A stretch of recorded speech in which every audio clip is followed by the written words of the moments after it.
Hello, welcome. If you're a returning listener, welcome back. I hope you're having a wonderful day or night, and if not, I'm glad you came here to unwind and engage with me. Today, let's dive into the recent news that the actress Elliot Page is now an actor going by Elliot Page because he has come out as a transgender man. We'll then dive deeper into the discussion/debate of transgenderism and pronoun culture in general. I remember watching Juno at my Catholic high school as a way to deter students from falling pregnant. Yes, this is what happened. I will tell more strange things that happened in my Catholic school years in other videos. Seeing now that an actress I vaguely knew about now identifies as a transgender man, I was quite surprised. I knew she was a woman-loving woman, which I think I mentioned to a teacher in high school while watching the movie because I wanted to see her get upset, but the fact that she now goes by he was a surprise to me. I also wonder why choose a name that's so close to his dead name. It makes it harder for me to remember because I have to tell myself Elliot, not Ellen, Elliot, not Ellen, and then I think to call him Page because his last name sounds like a first name as well. I used to watch Blair White's channel a lot because I thought her viewpoints were very interesting and I always wanted to hear what she had to say because she's both Republican and transgender, two identities that are unlikely to happen at the same time. Something that she mentioned in a political debate video with a group of other queer people advice was that non-binary people do not transition because there are no changes made to their voice, appearance, or mannerisms like a transgender person would go through. I have great respect for people who do have the courage to make a gender transition because it must be very scary knowing you will lose friends and family members with your decision. A lot of people will disagree with your choice to transition unless you are surrounded by very liberal people, and many think your choice is selfish and not considerate enough of them. The reality is your body is your own, your life is your own, and your identity is your own. You are not owned by anyone. You're not a slave to anybody. You are your own person. What us queer people do need to keep in mind is that not everyone will understand our label and how we live our lives, and that's okay. We have to live with that. We don't necessarily need to prove anything to anyone if we know who we are, but I need to go deeper into this to have you fully understand what I'm trying to say. I know these comments I'm going to be making are going to hurt some feelings. I am bisexual and therefore part of the LGBT community, but I do not agree with everything our community stands for. I don't think being transgender is a choice, definitely not, because just like homosexual feelings, just wanting to be who you are despite likely harassment, abuse, and even murder in a lot of cases is not something anyone would choose to do. No one would choose to live this much more difficult life. The reality is with whatever your identity is, you have to present yourself physically in order to be taken seriously in that identity. You can say that you don't have anything to prove to anyone, but if you want others to call you by a certain name or pronoun, you cannot demand it without looking the part. This is just life. I know some feelings may be hurt because I'm saying this, but if you are shocked by what I just said, you need to understand that this world is not very accepting of anyone who sticks out, and when loved ones start turning their backs on us, there is no greater pain, but you cannot control the behavior of anyone but yourself. I do have a transgender male friend whom I have asked questions about their life as a new man, literally, and they post a lot about their transition journey on their social media. I may not fully understand what it means to be transgender, so I don't want to belittle anyone's experience, but we really just have to talk about pronoun culture and how sometimes it is incredibly ridiculous. Men and women are identifiable at first glance or first conversation because of secondary sex characteristics. You don't call someone a he or she only if you have seen them naked and know what their biology is. You call someone he or she if they appear to be a man or a woman to you. You don't need to see someone's genitalia to know if they are a man or a woman. This is obvious. Everyone identifies one another as he or she since childhood, or whatever your words for he and she are in your native language.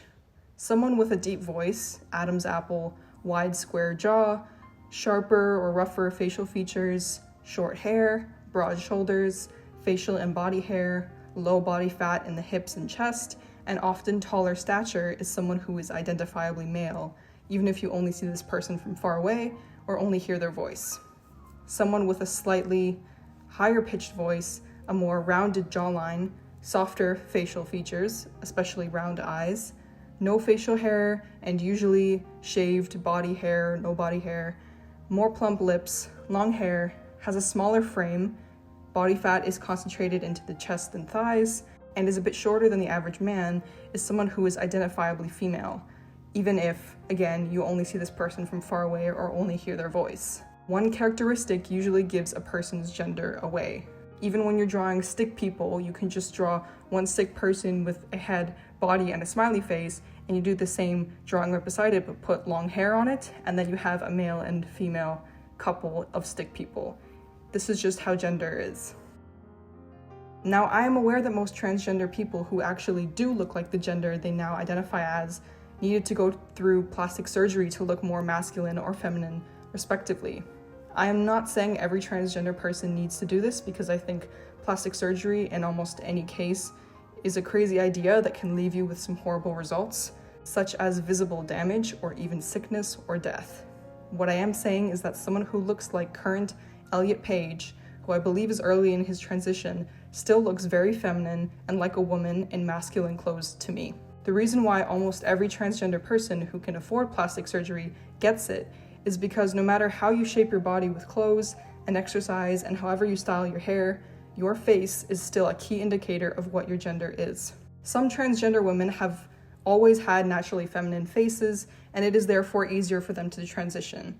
They don't have to worry as much about having a masculine face after transitioning, I assume. This all comes down to hormones and genetic makeup. You cannot change your face without weight gain or weight loss, makeup, changing the hormonal balance in your body, or plastic surgery. These are really the only options, and the only really easy one is makeup. Besides that is doing some medical or surgical procedure. I think plastic surgery is great for saving people's faces and bodies from accidents, but as a cosmetic convenience, I think it's quite a bad idea. More on this in another video. For transgender people, it might feel like almost a life necessity, because looking more masculine or more feminine, depending on what gender they transition to, might save their life, or at least save them from harassment, in a way. On top of this, some transgender people remove their healthy reproductive organs in order to feel like they are more of their appropriate gender. Again, people can do whatever they want with their bodies if it is medically safe, but the fact that removing organs is very dangerous, and there are tons of people who regret transitioning, make me think that a lot of this transgender acceptance has gone way too far. Acceptance of a loved one's identity is fine, and I actually support this, but you do have to recognize that transitioning is a process that usually takes years, and it especially affects one's spouse and kids. I have legally changed my name. My current legal name is different than what it was when I was born, so in a way, I have changed a part of my identity too. I felt that my name change did not match who I am as a person now, so I changed it. My gender identity has nothing to do with why I changed my name, and I am not transgender. But what I am saying is I am empathetic for those who feel that what they are born as, or what they have been told as they are as a child, it is not something you have to hold with the rest of your life, especially if you are an adult. You can do what you want. However, with this and the whole gender expression and the importance of secondary sex characteristics in your appearance and how it affects your life, I don't understand this notion I've heard from my community, LGBT community, that transgender women don't owe you feminine and transgender men don't owe you masculine. If you want to be taken seriously and understood for the gender you now identify as, why would you not look like, talk like, or act like the majority of people of that gender? How are you going to expect people to call you by a new name or new pronouns if you look exactly the same, or if you don't look masculine enough to be a man, which I think so in the case of Elliot Page. When it comes to non-binary people, someone like Ruby Rose, who is gender fluid, is the poster child, but she does not reflect the majority of what non-binary people look and act like. I'm calling her she because I have heard that she is okay with either male or female pronouns, but she doesn't like the pronoun they.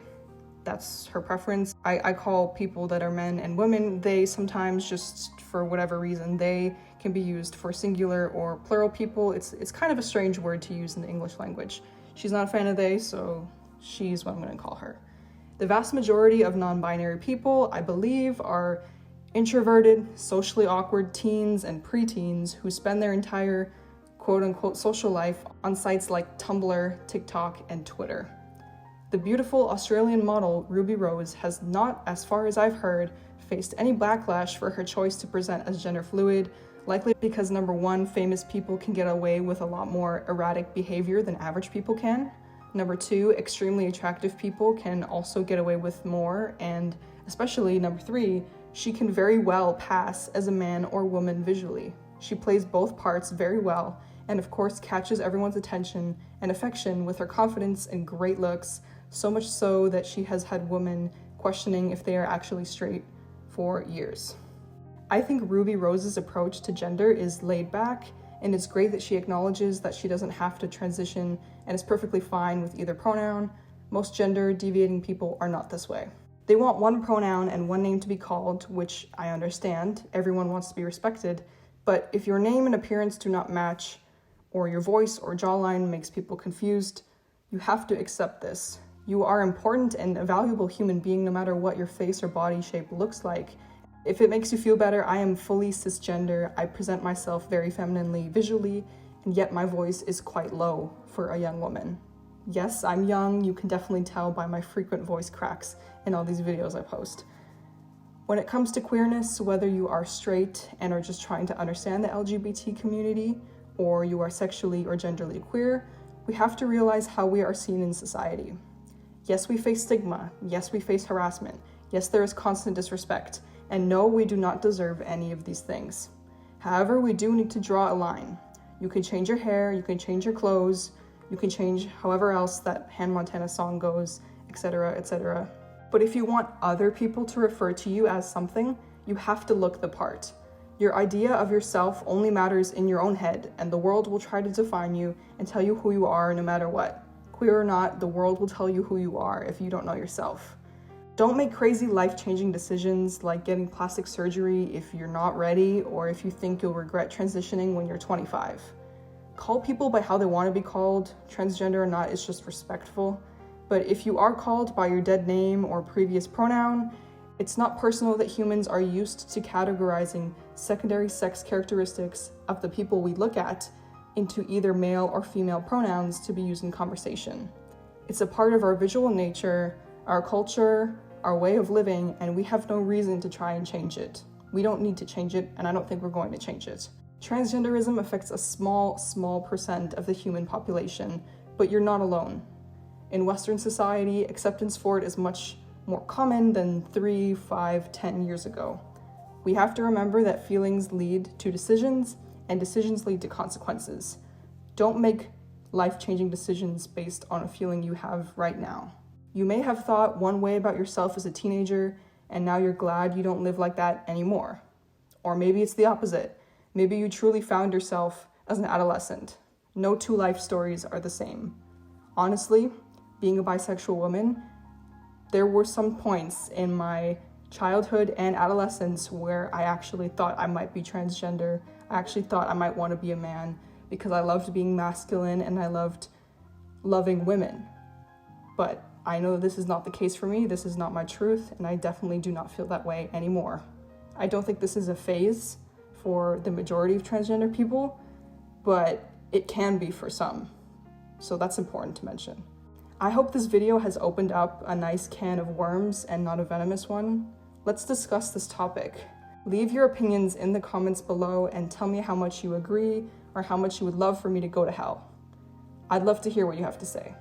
Cheers. I wish you a lovely morning, afternoon, evening, or night.